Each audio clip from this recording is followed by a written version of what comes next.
Regis, tomorrow night, how is everybody? Because I think both Luke O'Nien and Patrick Roberts both played and they weren't well at the weekend, so commendable that they actually started the game at the weekend. Yeah, I don't know for Luke right now, but should be okay tomorrow. For the others, they are available. Yeah. What was Dennis Serkin was available. Just thinking, what was your thinking behind actually starting and Dennis then coming in later? Dennis was out maybe for 2 weeks and a half, so it was a long period with his surgery, and he needs time to rebuild his foundations. So depends on the profile of the player, but Dennis is massive, he's explosive, so he needs a little bit more time. But when he will be ready, it will be very useful for the team because he's a good player. Yeah. And you've got a dilemma now as well with Chris Mepham. He served his suspension, and as always, he's got to try and hope that he can find his way back into the team. Yes, probably. It's very important for us because he's experienced. He knows the level, and he's a good player. So it's a good problem for me to have, for the staff as well, to have good players in the same area, and they can push each other. They can, when we have a suspension and injuries, we are still a good back four. So it's a good problem, I think. And you often find in football that as often as not, an injury or something happens, and a player does find a way back in to the starting 11. Yeah, absolutely. So for tomorrow, we'll see, because we have the afternoon to think about the right setup to start, and we know that we'll have 7 games until the 4th of January, so many games to play, and we can have a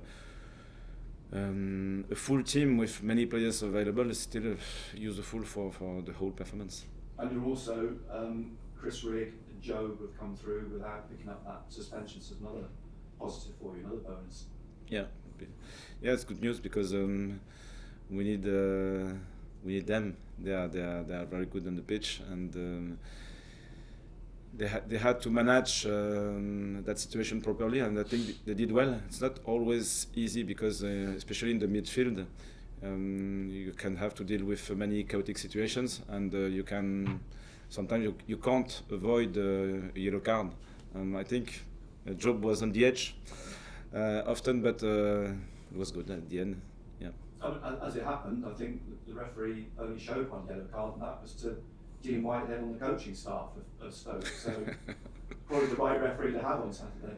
Yes, I think he managed the game properly because he felt that the rhythm was good, the intention of the players were good, and if you don't have to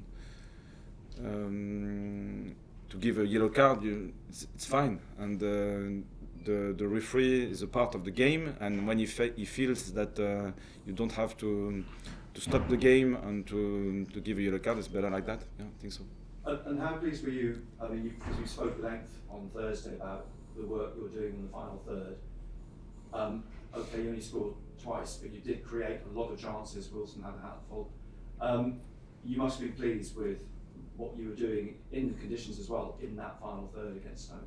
Yeah, I think the performance of the team was good because it doesn't only depend on the final third. You have to be consistent in many phases, especially in that type of dynamic, and it's still difficult to break because I think in our mind when you dominate the game and you don't win, it's still difficult because maybe you can become a little bit tense, and the doubt can introduce a little bit in your mind.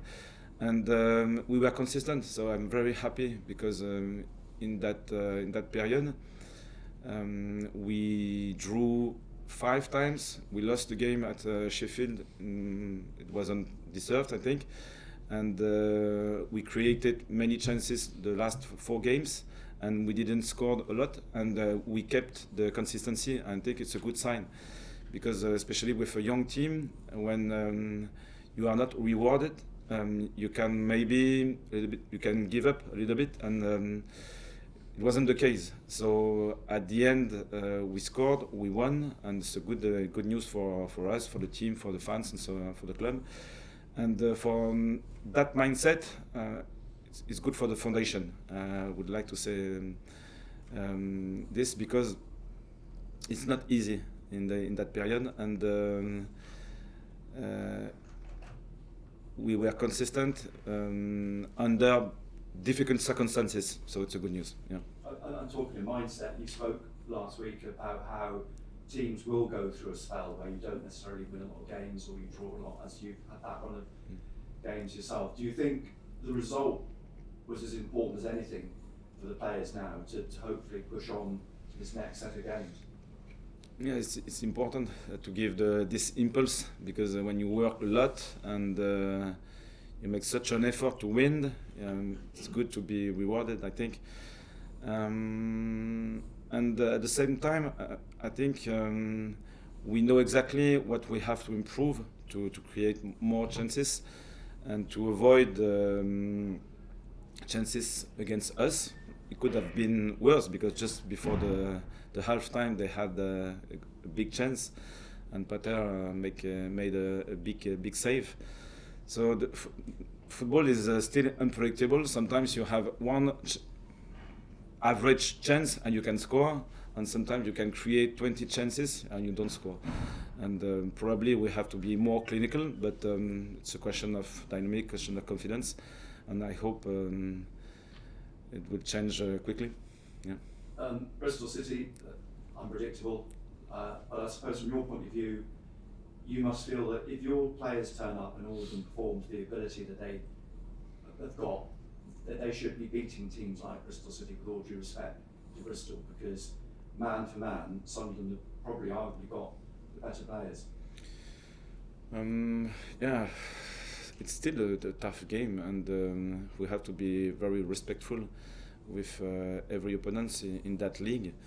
They are well coached, they have a good team, good players, their style of play is very positive, and they can create chances, especially in behind. They are very vertical. So we have to play our best football, because if it's not the case, probably we will struggle. Even when we play our best football, we struggle, so we don't have the choice. It's a question of consistency again, and if we keep improving our game model, our way of playing in every phases, where I hope we'll continue to win, and it's our main goal. And you use that word struggle. Are you in some ways victims of your own success, because teams now are setting up to try and stifle you, because if they don't, you're likely to run amok? Yeah, after 20 games now, I think the analyses are clear for everyone, and you know the style of play, you know the weaknesses, you know the strength, and you try to deal with the different elements of the games. So we have to evolve again and again, and creating new waves of playing. And I think from the last experiences we had in the I think 6 or 7 last games, we showed that even under difficult circumstances we played a good football, and this is my main concern at the minute, and the way we want to play, the way we want to improve our team with even emergencies of new players like Tommy, for example. So it's a good sign for us. You talked about Tommy there. How, obviously, brilliant day for him on Saturday. How important a part of his development do you think Saturday could be for him? Consistency is a key. So it's still difficult to expect something very clear from a young player, because for lack of experience, we don't know how he will react to positive or negative experiences. So far, it was really impressive. He was good at Sheffield. Sheffield was a tough place for him, and he was concentrate on the first half especially, and he was able to repeat the same performance last Saturday. So he's very consistent so far. Now you have to repeat again, and it's not a huge pressure, but it's the rules of the competitive sport, and I think so far is very good for us. You mentioned earlier about the amount of games between now and the start of the new year. Do you start planning ahead? Because presumably not all the players can play all of the games, and especially in perhaps midfield, you like to play a sort of set three. Do you accept at some stage you'll have to rotate? We manage game by game, I think, and as I said just before, with efficiency, with a better control on the ball, out of possession as well, we can become more efficient, and we can manage probably the game in a better way. And you can, because players are like that, they like playing, and they can recover quickly. Playing is the best moment in football. So if you enjoy and you feel the improvement game after game, I think can recover quickly. So the management of the team is very important. But I think these players like playing a lot, and if we have to manage the rotation, we'll do it. But sometimes you can play many games in a row without problem. It's nearly halfway through the season, as you said, and you played nearly all the top teams. Have you seen anyone that you think is better than your team, or where do you think you stand? It's still difficult to assess because the dynamic of different clubs are still unstable, and because it's so long, and I think every teams can beat the others. You can be in the bottom of the table and you can beat the first of the table. It's still possible. So our main objective is to build a well-rounded team, able to face with direct play, and with a team who like keeping the ball and playing the first of the table, and a team who struggle a little bit more. And when you have this consistency and this efficiency in every phases, I think you can be stable in that league, but it's still the half of the championship. So long road to the end, I think, again. Yeah. And ask you about Tommy Watson. He seems just in a few weeks to have added the things that early on when we missed it, not just the goals but the strength on the ball. Is that something you've worked on? It's still difficult to assess the evolution of a player, because I was thinking with the staff yesterday about the profile of Tommy, and the way he played with the under-21s, with a specific environment, and the way he's playing now with the first team with another specific environment. And you can see that a player can evolve massively, and with young players it's still the case. Sometimes you have good surprises like that. Sometimes you need more time to develop a player. It depends on many things. And so far, Tommy was impressive, Rigi was impressive, Job was impressive, and so on. So probably the environment here at Sunderland is very positive for them.